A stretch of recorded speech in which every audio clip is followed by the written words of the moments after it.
Pakistan is currently facing a severe financial crisis, with a widening trade deficit, increasing external debt, and a shortage of foreign exchange reserves. The COVID-19 pandemic has only added to the country's economic woes.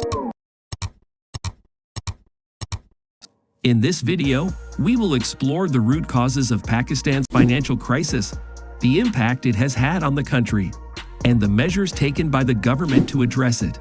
We will also discuss how Pakistan agreed to the conditions imposed by the International Monetary Fund to secure a $6 billion loan and the impact of these measures on the economy.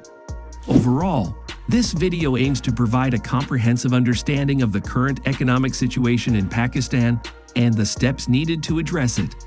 So let's get started without any further delay. Widening trade deficit. Pakistan's widening trade deficit is one of the major factors contributing to the country's financial crisis. The trade deficit occurs when a country's imports exceed its exports, which means that Pakistan is spending more on imports than it is earning from exports. This leads to a shortage of foreign exchange reserves, which can cause a devaluation of the Pakistani rupee, inflation, and an increase in external borrowing. In the case of Pakistan, the country's imports have been increasing at a faster rate than its exports. The widening trade deficit has put pressure on Pakistan's foreign exchange reserves, which are necessary to pay for imports and service external debt. With a limited supply of foreign exchange reserves, Pakistan has had to borrow from international financial institutions like the IMF, which comes with conditions that can be tough to implement. Increasing external debt. Pakistan's increasing external debt is one of the significant challenges facing the country's economy. External debt is the amount of money a country owes to foreign lenders or international financial institutions like the IMF or the World Bank.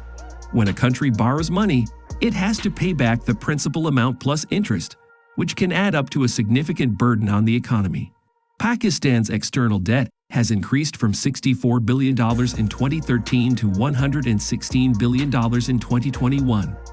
This increase in debt has put a strain on the country's financial resources, as a significant portion of the budget is allocated towards debt servicing. Corruption. Corruption has been a significant contributor to the financial crisis in Pakistan.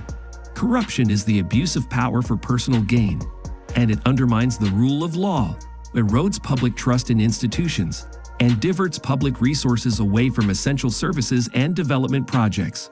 In the case of Pakistan, corruption has been pervasive across all sectors of the economy, from the government to private businesses. It has contributed to a lack of accountability, weak governance, and a culture of impunity that has made it difficult to implement structural reforms. The consequences of the financial crisis are severe. The high inflation rate has made it difficult for people to afford basic necessities such as food and housing. The devaluation of the Pakistani rupee has also made imports more expensive, which has further increased the cost of living for the people. Solutions to save the economy from complete downfall. So what are the possible solutions to this crisis? One solution is to increase exports and reduce imports. The government needs to encourage the export-oriented industries to increase their production and boost exports. At the same time, the government needs to reduce unnecessary imports and encourage local production to reduce the trade deficit. Secondly, the government needs to focus on debt management. The country needs to renegotiate its debt with the creditors and work towards reducing its debt burden. The government also needs to introduce structural reforms to improve the efficiency of the public sector institutions and reduce corruption. Pakistan also needs to introduce economic reforms to create a conducive environment for business and investment. This can be achieved by reducing the cost of doing business, improving the ease of doing business, and providing incentives for foreign investors. International monetary funds demand to help Pakistan. In order to address the financial crisis, the government of Pakistan reached out to the International Monetary Fund for a bailout package.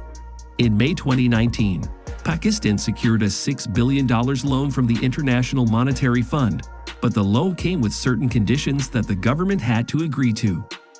One of the key conditions was to implement fiscal reforms to reduce the budget deficit.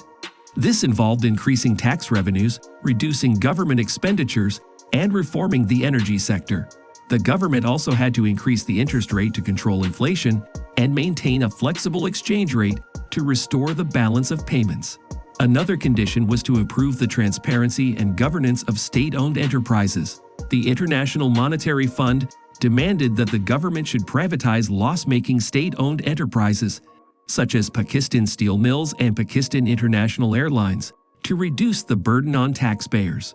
Additionally, the International Monetary Fund also demanded that the government should improve the business environment by implementing structural reforms. This included improving the ease of doing business, reducing regulatory barriers, and promoting private sector investment. In order to meet these conditions, the government of Pakistan had to implement a series of unpopular reforms that faced significant resistance from various sectors of society. The government increased taxes on petroleum products, electricity, and other essential items, which resulted in protests and strikes by the opposition parties and trade unions. However, despite the challenges, there are opportunities for Pakistan to address these issues and set the country on a path towards sustainable economic growth. The government needs to take bold measures to improve governance, increase transparency and accountability, and implement structural reforms that promote export-led growth, reduce import dependency, and attract foreign investment. Thank you for watching this video. Please share your thoughts and comments on this topic, and don't forget to subscribe to our channel for more informative videos like this.